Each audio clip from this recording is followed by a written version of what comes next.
Look around you. Plastic is everywhere, shaping the very foundation of modern life. But how did we get here? Before the synthetic revolution, we relied on nature. Natural polymers like horn, tortoiseshell, and shellac were the precursors to the plastic age. In 1862, Parkesine arrived, followed by celluloid in 1870. It was marketed as a green alternative to save elephants from the ivory billiard ball trade. The real breakthrough came in 1907 with Bakelite. Invented by Leo Baekeland, it was the world's first fully synthetic plastic. Known as the material of 1,000 uses, Bakelite was indestructible and heat-resistant, revolutionizing everything from telephones to radios. By 1944, global production hit 175,000 tons. But after World War II, the production of plastics truly exploded into mass consumerism. In 1950, the world produced 2 million metric tons. By 1960, that figure had quadrupled to 8 million tons as we turned oil into resin. The 1970s brought the single-use plastic bag, and the 90s saw production exceed 100 million tons for the first time. The 21st century surge was even more staggering. We hit 400 million tons by 2021, driven by a global thirst for convenience. Today, in 2024,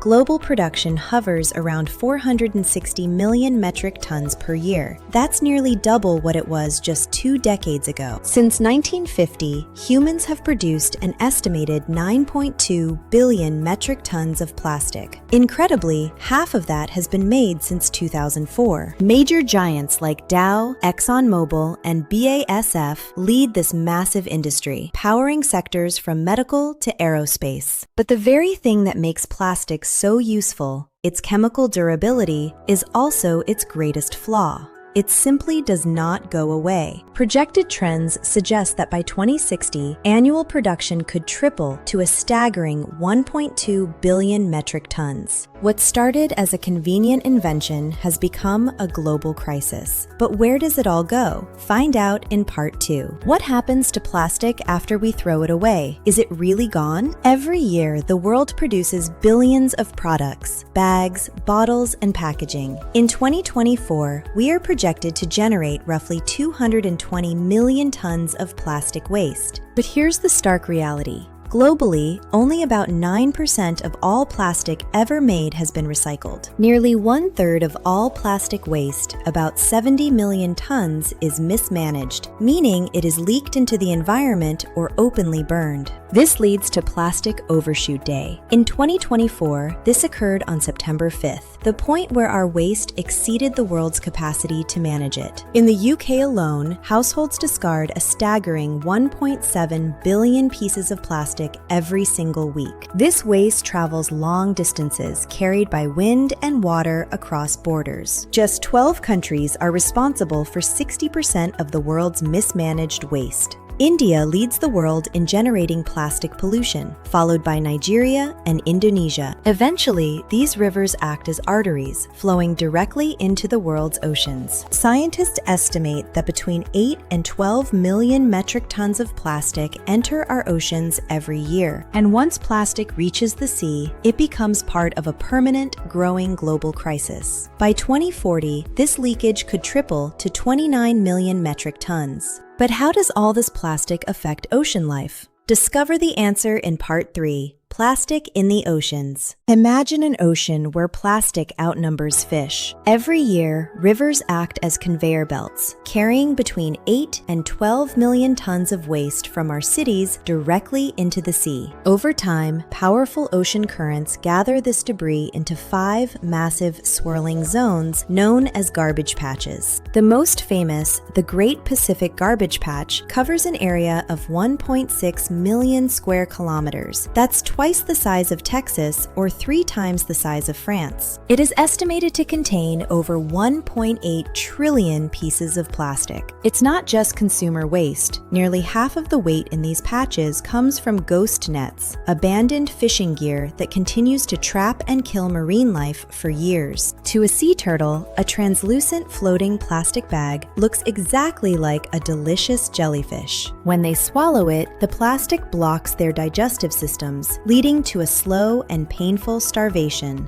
Seabirds are equally at risk. Researchers now estimate that a staggering 90% of all seabirds have ingested plastic fragments. Beyond ingestion, entanglement is a constant, deadly threat. An estimated 100,000 whales, seals, and turtles die every single year from being trapped in plastic debris. This pollution doesn't just hurt individual animals, it disrupts entire marine food webs and threatens the delicate balance of life on Earth. But plastic pollution has an even smaller, invisible, and more dangerous form. Discover the hidden threat in Part 4, Microplastics. Plastic doesn't just disappear, it fragments. We call these tiny, persistent survivors microplastics, and they have become a permanent feature of our Earth's biosphere. Some are born small. These are primary microplastics, like nurdles, the raw resin pellets used to manufacture nearly every plastic product on the planet. Others are created through wear. Friction between tires and the road releases 6 million tons of synthetic rubber particles into the air and water every single year. Every time we wash synthetic clothes like polyester or nylon, hundreds of thousands of microscopic fibers are shed directly into our wastewater systems. The rest come from the fragmentation of larger waste. Sunlight and waves slowly break bottles and bags into trillions of invisible pieces. Plastic has reached the ends of the Earth. In the Mariana Trench, the deepest point in our ocean, scientists have recorded staggering concentrations of plastic smog. Even life in these remote trenches is interacting with our waste, as deep-sea organisms are found with plastic fibers in their digestive tracts. But the frontier has moved closer. Breakthrough studies have confirmed that microplastics are now in us. They've been detected in the blood of 80% of people tested. Traces have even been found in human breast milk, highlighting an inevitable exposure during the most critical stages of developmental growth. Microplastics act as a Trojan horse. They carry harmful additives like BPA and phthalates, along with heavy metals, directly into our bodies. Once inside, these particles can trigger inflammation and cell damage. Researchers are currently investigating their link to rising rates of heart disease and stroke. In wildlife, ingestion leads to false satiation. Animals feel full because their stomachs are packed with plastic, leading to eventual starvation. We are moving from documenting the presence of microplastics to understanding their long-term pathology on all life on Earth. But why is this material so impossible to eliminate? Discover the chemical secret in Part 5. Why does a material meant for minutes last for centuries? To understand why plastic is so hard to eliminate, we have to look inside its molecular soul. Plastic is built on a backbone of carbon-carbon covalent bonds. These are among the strongest and most stable bonds in organic chemistry, designed by nature to never let go. These chains, often thousands of atoms long, tangle together in a process called molecular entanglement. This creates a tough, inert shield that even the hungriest bacteria can't penetrate. Nearly every piece of plastic begins its life as a fossil fuel. In fact, 99% of plastic is refined from oil and gas byproducts like ethane and naphtha. As we move toward renewable energy, the fossil fuel industry is shifting its focus. Petrochemicals are now the fastest growing source of world oil demand. The cost is hidden in our climate.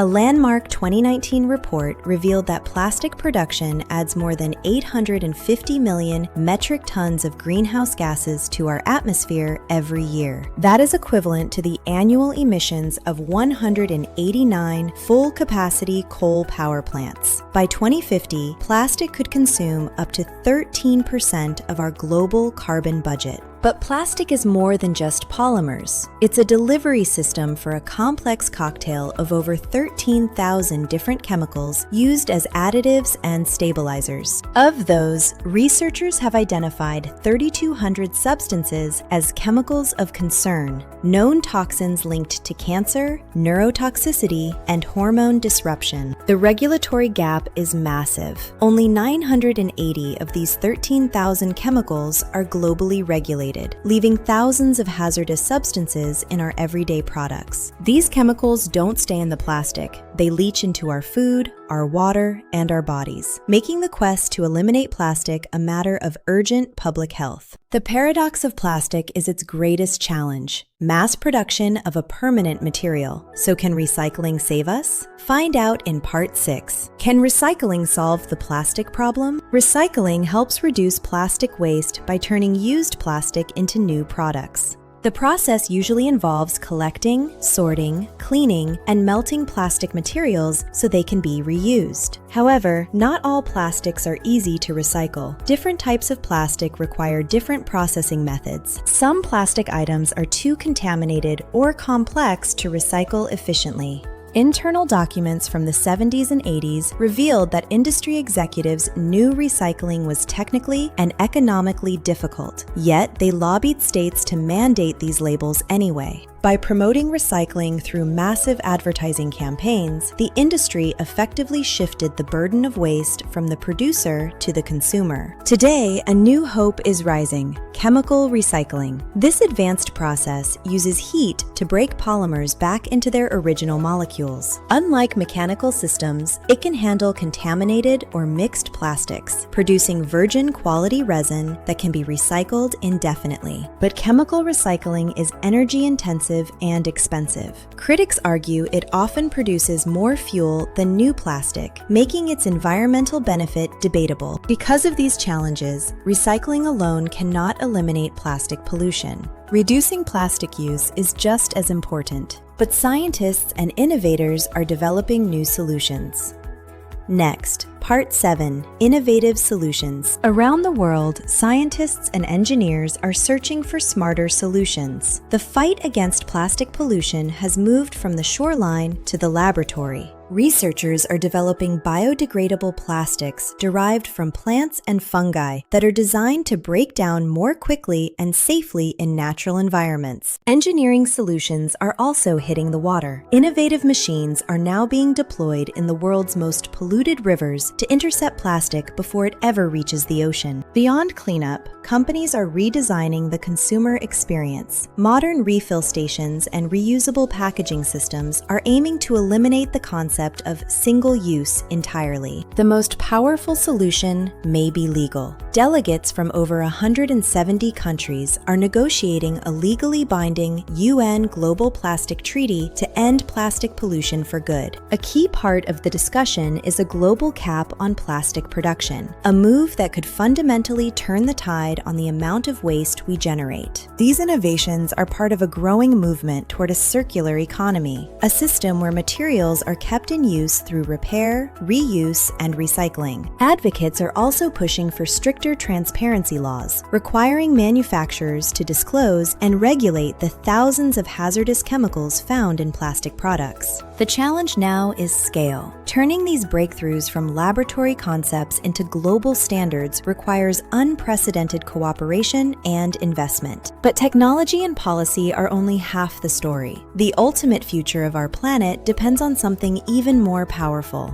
us. Discover how you can take part in the final chapter. Join us for Part 8, A Cleaner Future. The future of our planet is still in our hands. While the statistics are daunting, history shows that when human ingenuity meets collective will, we can change the world. Reducing plastic pollution requires action from everyone. We are witnessing a global movement of citizen scientists, students, and activists demanding a plastic-free future. Businesses are already pivoting, designing products that use 75% less plastic and creating delivery systems that prioritize the planet over convenience. If we act now with strong global policies, we can reduce plastic leakage by over 80% by 2060, averting a total environmental collapse. And the power of the individual is immense. By switching to reusable bags, bottles, and containers, we can collectively prevent billions of pieces of plastic from ever being made. Remember, counting just 1 week of average plastic use would take over 53 years. Every single piece you refuse is a victory for our ecosystems. When millions of people take simple steps, the impact is measurable. We can restore our oceans and protect the marine life that keeps our planet breathing. The plastic age was a chapter of convenience. The next chapter, the restoration age, will be defined by our understanding, our science, and our cooperation. Protecting our ecosystems starts with the knowledge you've gained today.